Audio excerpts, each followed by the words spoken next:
is Yaganti Uma Maheshwara Swami Temple in Kurnool district of Andhra Pradesh. भारतीय संस्कृति का जादू आज भी कायम है। यही कारण है कि इसे सनातन कहा जाता है, जो पुराने को नए और शाश्वत में मिलाता है। प्राचीन संस्कृति समय की कसौटी पर खरी उतरी और सभी बाधाओं के बावजूद सहस्राब्दियों तक अपने रीति रिवाजों और परंपराओं के प्रवाह को बनाए रखने में कामयाब रही। ऐसा ही एक मंदिर है आंध्र प्रदेश के कर्नूल जिले में यागंती उमा महेश्वर मंदिर। मंदिर का निर्माण 15वीं शताब्दी में विजयनगर साम्राज्य के संगम राजवंश के राजा हरिहर बुक्का राय ने किया था।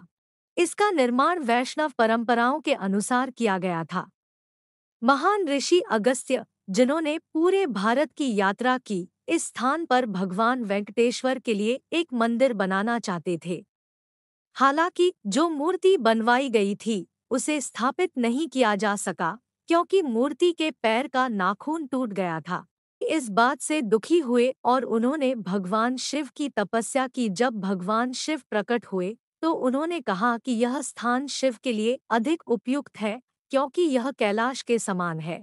तब अगस्त्य ने भगवान शिव से भक्तों को एक ही पत्थर में भगवान उमा महेश्वर के रूप में पार्वती देवी देने का अनुरोध किया, जिसे भगवान शिव ने स्वीकार कर लिया। मंदिर की एक विशेषता इसकी पुष्करणी है, जो मंदिर परिसर में पानी का एक छोटा तालाब है। इस पुष्करणी में पानी पहाड़ी के नीचे से नंदी के मुख से होकर बहता है।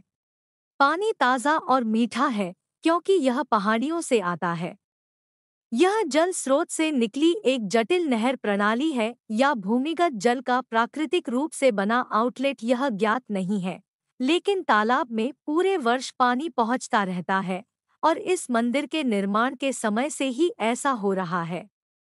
मंदिर की वास्तुकला इसकी मूर्तियों के संदर्भ में प्राचीन विश्वकर्मा टेपेटियों के कौशल को दर्शाती है। अगला स्मारक आज तक एक पूर्ण रहस्य है, न कि इसे कैसे बनाया गया था, बल्कि इसे इस तरह क्यों बनाया गया था। यागंती नंदी प्रतिमा, जिसका आकार बढ़ता जा रहा है, हाँ, प्रति दशक लगभग 1 इंच। मंदिर के सामने स्थित नंदी की मूर्ति लगातार अपना आकार बढ़ा रही है। स्थानीय लोगों का कहना है कि शुरुआत में यह मूर्ति अपने वर्तमान आकार से काफी छोटी थी। इस मूर्ति पर किए गए प्रयोग से पता चला कि जिस चट्टान से मूर्ति बनाई गई है, उसके प्रकार के बढ़ने या बढ़ने की प्रकृति जुड़ी हुई है।